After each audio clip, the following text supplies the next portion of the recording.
Here's a law-based fact that if you can hear it, it will serve you in every conversation that you have with yourself in your deliberate creation forevermore.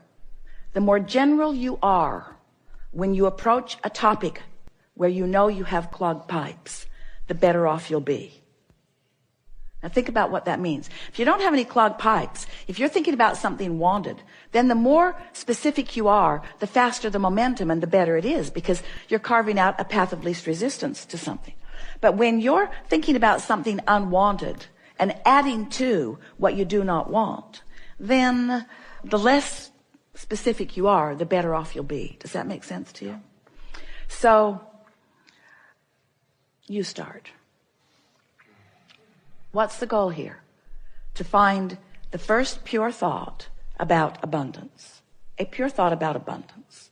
So just reach for a pure thought about abundance, which means try not to have it have any relationship to you. If you're not feeling abundant, then be good to leave you out of the equation for just a little bit. So let's just talk purely about the idea of abundance. All right. I would like the idea of abundance to make me feel free. Now, you don't feel free with the idea of abundance yet. So you just said something you don't mean. And this is something, now friends, we said we're going to really be fine-tuning here. So hear this statement. When you say something you don't mean, law of attraction, here's what you do mean. Ooh. So you poked at it with a stick and didn't get the results that you wanted. See what we're getting at? So let's, rather than talking about abundance and money, let's talk about abundance. Abundance of clarity, abundance of sunshine, abundance of ocean. Are those easier for you to feel abundance about? Definitely. All right. So with the idea of fewer clogged pipes and just more free-flowing thought, lots of sun abundance, isn't there? I never wake up and wonder, well, wait. Esther couldn't find the ocean for 3 days last week. So that statement was not exactly accurate. Whether I can see the sun or not, I know it's out there. Whether I can see it clearly or not, I know it's there. That statement feels pretty good, doesn't it? I know it's there. I really never worry about the sun not being there. There are aspects of well-being and abundance that I just take for granted. My belief is never challenged about it. I just know that there is abundance around me. Yeah. So I accept that from the unseen, abundance flows to me in this form. And so it is logical to me that from the unseen, that all nature of abundance will flow to me.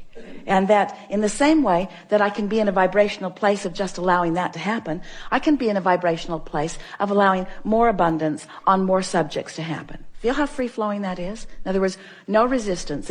Those statements were easy to make and felt good as you make them.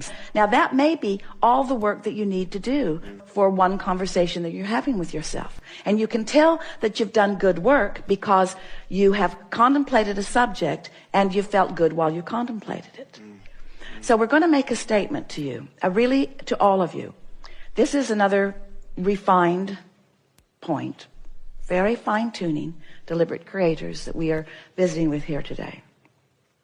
So how do you feel about the concept of, in order to get the results that you want, if you've got some clogged pipes, just never mind them, lay some new pipes? Doesn't that make perfect sense to you?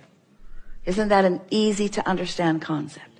So now we just want to insert this very important understanding. When you're standing in the middle of clogged pipes, and you know you are because you feel uncomfortable, that's not the time to try to lay new pipes, because all you do is increase the clogging of the pipes that already exist. So here's a statement that we want you to remember. We want you to somehow, some way, and we'll talk more about that as we're moving forward, somehow, some way, get on this high-flying disc. Usually happens first thing in the morning, before things have come to thwart it.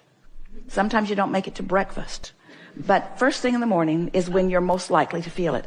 And the more you reach for it, the more you care about it, the more you milk it when you are there, the more you will own it, the easier it will be, the more the momentum will be there, the more often you'll be there, the easier it'll be to be there. So let's say you're there, and it doesn't matter if you even know how you got there. Esther was talking to a friend on the telephone the other day, and they got on the subject, and they were laughing so hard. They were laughing so hard that neither one of them could understand what the other one was saying. What? I can't understand you. What? I can't understand you. And so Esther has decided that she never needs to meditate again. She'll just remember that conversation, and she goes right to that high-flying disc. In other words, when you get hold of something that feels like that, just milk it and milk it and milk it and milk it and milk it, and use it for your reason for feeling the way that you're feeling. So here's the statement. We've been teasing you about it. It's time to deliver it to you.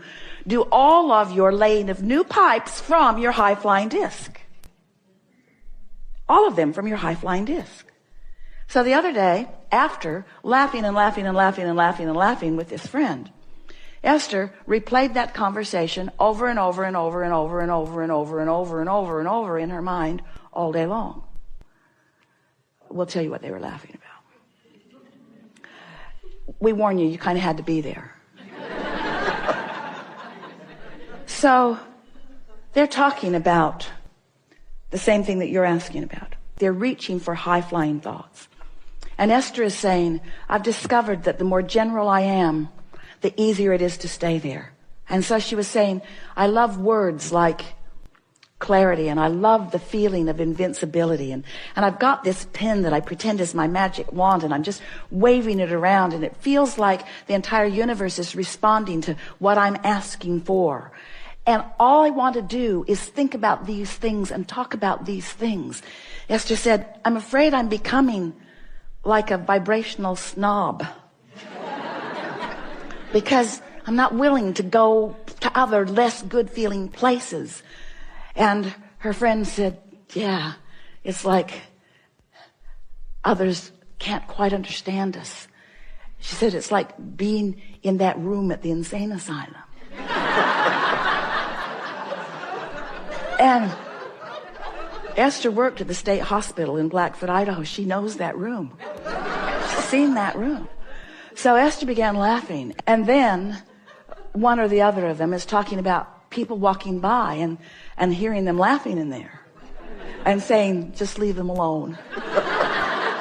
And don't get too close to the door. And then Esther said, yeah, and they'll slip food under the door to us. And her friend said, yeah, and we'll think we manifested it. So on and on and on and on. You've never heard two people snort more. So finding something like that, and milking it just for the fun of it, milking it just for the clarity of it, causes you to practice that high-flying vibration and gain momentum of that high-flying vibration and make it more likely that that is the high-flying vibration that you own. Make it easier to be there. So after that, Esther went to bed that night playing that over and over and over in her mind. She had a long conversation with her daughter Tracy, who was waiting to pick someone up at the airport, telling her the story and laughing and laughing and laughing and laughing and laughing.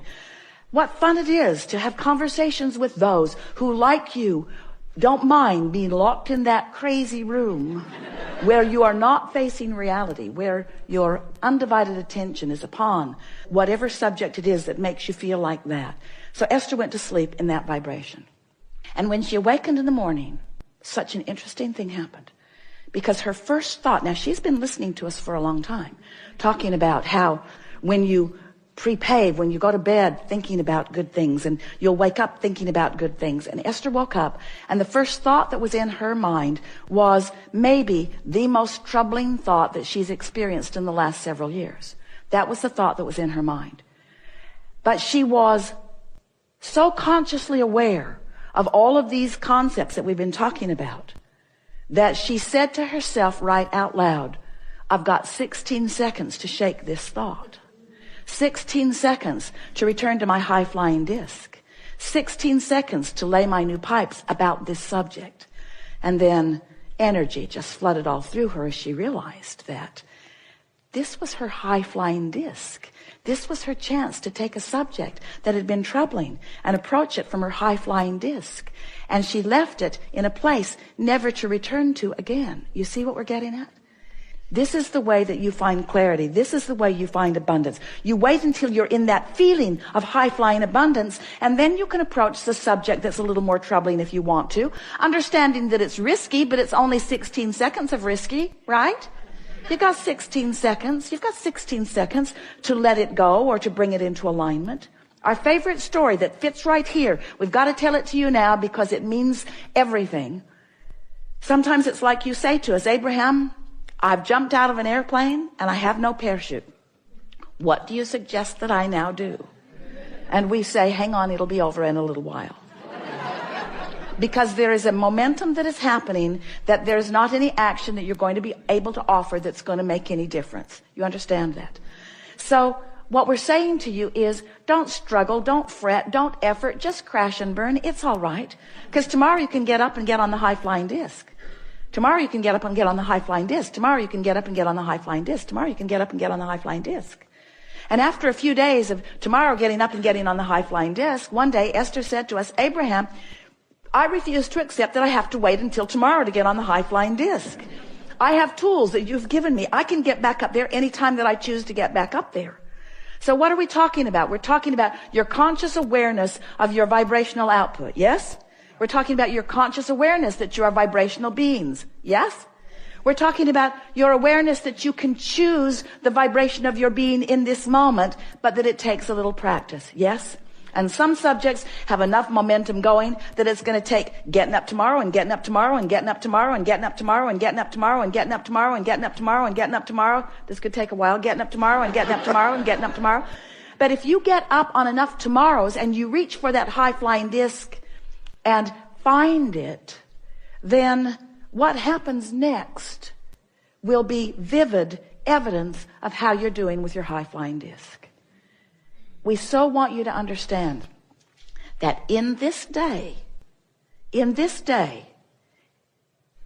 evidence of what disc you're on is going to be all around you. Esther said the other day, the people around me are making me believe that I might be on the ornery disc. She resented them, but she had to accept she had rendezvoused there with them. You pick the disc and you'll rendezvous with others who have picked the disc, you see. And sometimes if you don't realize that you're on it till you're on it, there's enough momentum going that it's hard to get off of it. But that's the work. So here's the rule of thumb that we would follow if we were standing in your physical shoes.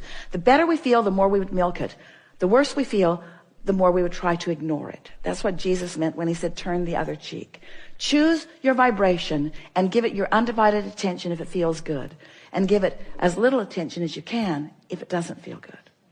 So Esther was thinking the other day about the words that we used, and she could feel the poignancy with which we were talking about those clogged pipes in her pond and how they were clogged from neglect. And Esther got this visual image of pipes that she's laid to all kinds of things, wanted and unwanted. And she's got open pipes to unwanted things and open pipes to wanted things. And what keeps them open? Attention to them. Attention to them keeps them open. She's keeping the path of least resistance open to wanted and unwanted things, yes? But if she neglects them, they just clog up from neglect.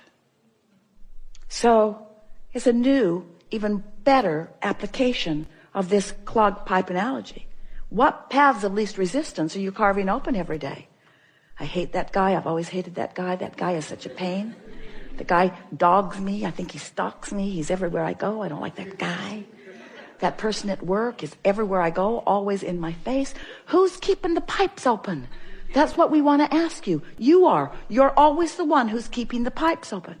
So if you look around any environment, whether it's the environment of your memory, whether it's the environment of your work, whether it's the environment of your family, whether it's the environment of the people that you are moving through the freeways with, whatever environment that you're moving around in, you are the one who's keeping the pathways open.